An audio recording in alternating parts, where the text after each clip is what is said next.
Ainsi, la RDC n'appartient plus aux Congolais que virtuellement. Dans leur propre pays, ils ne sont plus propriétaires de grand-chose. Tenez, voici dans ce camembert la répartition des richesses minières de la RDC. Comme vous le voyez, 70% de ces minerais stratégiques appartiennent directement aux firmes étrangères. C'est elles qui les exploitent et les vendent sur le marché international. C'est elles qui spéculent avec ces réserves sur les marchés financiers. Le Congo est désormais spectateur et n'a plus rien à dire. Ces entreprises, elles ont pris nos gisements, elles sont allées les donner en garantie à des banques étrangères et elles ont emprunté. Au lieu d'amener des capitaux qu'on nous avait promis, c'est des prêts qu'on nous a amenés à des taux qui dépassaient 10% alors que nous savons qu'ils les avaient à 2 ou 3%. Dont les entreprises à qui on a donné les concessions sont allées gager les mines du Congo auprès des banques. Et ont emprunté alors qu'elles devaient amener des capitaux. Elles ont amené plutôt des prêts. Je ne vais pas revenir sur ces pillages de grands groupes internationaux dont j'ai parlé dans une précédente chronique que j'ai intitulée « Comment récupérer nos richesses minières » et qui est encore sur ma chaîne YouTube. Et les 30% restants, à qui appartiennent-ils?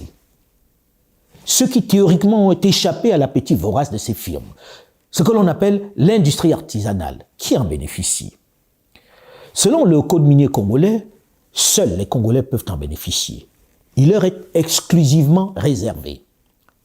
Là encore, erreur. Là encore, ils sont exclus, tellement exclus, totalement exclus. Mais comment est-ce possible? Et là, on tombe des nues en découvrant l'ampleur des vols, du machiavélisme qui prévaut dans ce secteur, qui a priori ne devait profiter qu'aux nationaux. Sur les 30% restants, ceux de l'artisanat minier, 80% sont tenus par les Chinois, qui ont remplacé les Libanais depuis la chute du président Joseph Kabila, qui ne tiennent plus que 15% les Libanais, contre 5% pour les Indiens. Rien pour les Congolais. Des chiffres que, naturellement, certains mettent en doute à Kinshasa. Pour en avoir le cœur net, pour ne pas se contenter de spéculations, nous avons décidé d'aller dans les mines de ces différentes régions de la RDC. Nous nous sommes décidés à aller sur place enquêter, voir comment se partage cette manne naturelle.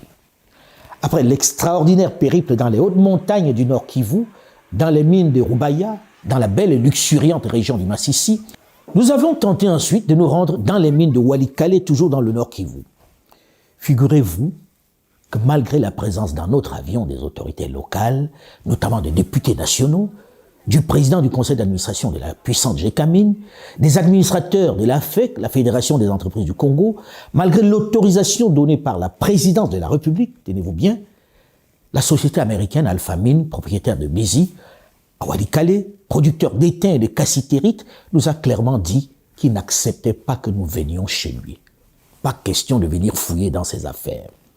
En plus, c'est lui qui possède l'aérodrome, le seul dans le coin. C'est dire la puissance de la firme.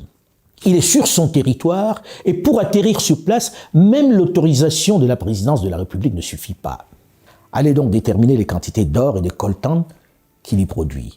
Allez donc savoir ce qu'il fait dans sa propriété, puisque l'autorité n'y a pas accès. Une discrétion qui accrédite la thèse selon laquelle il y extrait le minerai rare, très rare de nobium, celui nécessaire à la stabilisation des fusées. Circuler, il n'y a rien à voir. Il n'a d'injonction à recevoir de personne. Congo dit panda. Bref, de guerre lasse, nous avons capitulé et figurez-vous que nous sommes là dans la région du Nord Kivu qui est en état de siège, avec un gouverneur militaire. Impossible de le faire plier. Il est le roi sur place, n'en déplaise à ceux qui parlent de souveraineté du Congo. Nous avons ensuite mis le cap sur le sud Kivu en empruntant le majestueux lac Kivu et ses paysages à vous couper le souffle. Malheureusement, dans ce décor de rêve, nous avons croisé des esclaves de temps modernes dans les mines de Luhihi, dans le territoire de Kabare, dans le sud Kivu. Je vous épargne l'étape éprouvante sportive des Nyabibwe, perchée à 2200 mètres d'altitude, où les creuseurs ont fait des gruyères dans l'impressionnante montagne. Un vrai supplice. Mais le plus fort dans cette aventure était l'étape suivante. Une fois à Bukavu, la capitale de la province du Sud Kivu, nous avons décidé de partir vers les mines d'or de Kamituga.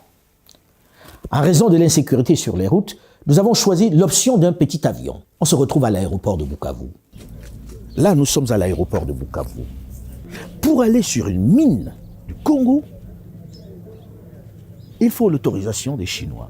Ça veut dire que il existe un territoire chinois dans ce pays, la RDC.